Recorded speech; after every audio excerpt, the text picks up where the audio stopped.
საქართველოს პრემიერ-მინისტრმა გუშინ პრესკონფერენციაზე განაცხადა, რომ ფონდი ქართულ რამდენიმე არასამთავრობო ორგანიზაციას დააფინანსებს. მისი თქმით, დაფინანსება იქნება სიმბოლური არაუმეტეს 50,000 ლარისა. ყოფილი პრემიერ-მინისტრის თქმით, თუ კი არასამთავრობო ორგანიზაციები დაიცავენ სტანდარტებს და ქვეყანას ევროპულ სივრცეში დაბრუნებაში დაეხმარებიან, არ გამორიცხავს, რომ ისინი მის მიერ დაფუძნებულ ორგანიზაციაში გაერთიანდნენ. ჩემ შემთხვევაში სურვილი იქნება, სწორედ რომ დასაქმებულებიდან შეიქმნას რამდენიმე არასამთავრობო სხვადასხვა მიმართულებით, რომელიც დასახვეცი გვაქვს კიდევ. მთავარი შემოსავლის წყარო მათი უნდა იყოს მათი საკუთარი პროფესია და საქმიანობა. სიმბოლური დაფინანსება, რომელიც შეიძლება იყოს 50,000 ლარამდე და არა მეტი. სურს თუ არა ბიძინა ივანიშვილს ახალი ინიციატივით საზოგადოებრივი აზრის შეცვლა, ფილოსოფოსი ამბობს, რომ საკითხზე საუბარი ნაადრევია. თუმცა მიიჩნევს, რომ არასამთავრობო ორგანიზაციების ჩარჩოებში მოქცევა მას გაუჭირდება. მირანდა ჩარკვიანის შეფასებით, მედიისა და არასამთავრობო ორგანიზაციების პრობლემებსა და მათი გადაჭრის გზებზე ბიძინა ივანიშვილს სიღრმისეულად ნაფიქრიც არ ჰქონდა.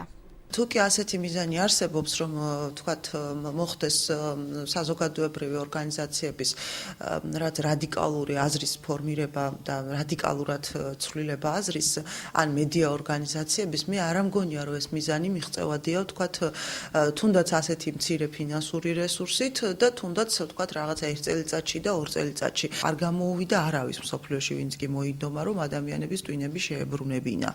ამიტომ არ ამგონია ეს მიზანი მისი მხრიდან რომ იყოს დასახული, მაშინ ეს იქნება სრულიად არარეალისტური მიზანი. ჩნდება ეჭვი და კითხვის ნიშნები იმის შესახებ, თუ რამდენად ობიექტური შეიძლება იყოს ყოფილი პრემიერის მიერ მესამე სექტორის დაფინანსება.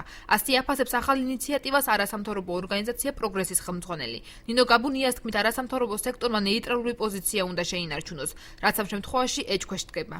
ჩნდება ეჭვი და კითხვის ნიშნები და ყოველთვის მუდმივად იქნება ამაზე საუბარი, რამდენად ობიექტური შეიძლება იყოს ყოფილი სახელმწიფო მოღვაწეს ამ შემთხვევაში პრემიერ-მინისტრის მიერ მესამე სექტორის დაფინანსება, ხო არ იქნება ეს ცალსახად სახელმწიფო საქმიანობის მხარდამჭერა, ოღონდ არასამთავრობო სექტორის მხრიდან. ამიტომაც ცოტა ფრთხილად უნდა მოვეკიდოთ, ალბათ უფრო მეტი დაკვირვება იქნება საჭირო. ვინც ფულს იხდის, მუსიკასაც ისუკვეთავს. ასე აფასებს არასამთავრობო სექტორის უცხოელი დონორების მიერ დაფინანსებას მწერალი ვახტანგ ხლონტი. იგი მიესალმება ბიძინა ივანიშვილის ინიციატივას, რომ მესამე სექტორის დაფინანსებაში ქართული ფული ჩაიდოს.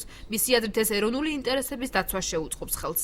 მე მირჩევნია არასამთავრობო ორგანიზაციები, რომელთა ერთი ნაწილი ადამიანურ საქმეს აკეთებს, მაგრამ არის მეორე აგრესიული ნაწილი არ დავმალა, რომელიც უცხოეთიდან ფინანსდება და არც თუ ქართულ პოლიტიკას ატარებენ, იმიტომ რომ ვინც იხდის მუსიკასაც ის უკეთავს მომიხსენებად და ხშირად ეს ჩვენ ისედაც დაახლეჩილი და გაუბედურებული საზოგადოების კიდე დაახლეჩვას იწვევს და თუ ქართული ფული ჩაიდება ამაში მე მინდა ვიფიქრო და ქართველი კაცი როცა ჩადებს ფულს ბევრი ეროვნული არის საკითხები ჩვენი პრობლემები გვაქვს ქართულ საქმეს მოხმარდება. ბიძინა ივანიშვილის თქმით, არასამთავრობო ორგანიზაციების დასაფინანსებლად კონკურსი გამოცხადდება. ჩამონათვალი იმისა, რისი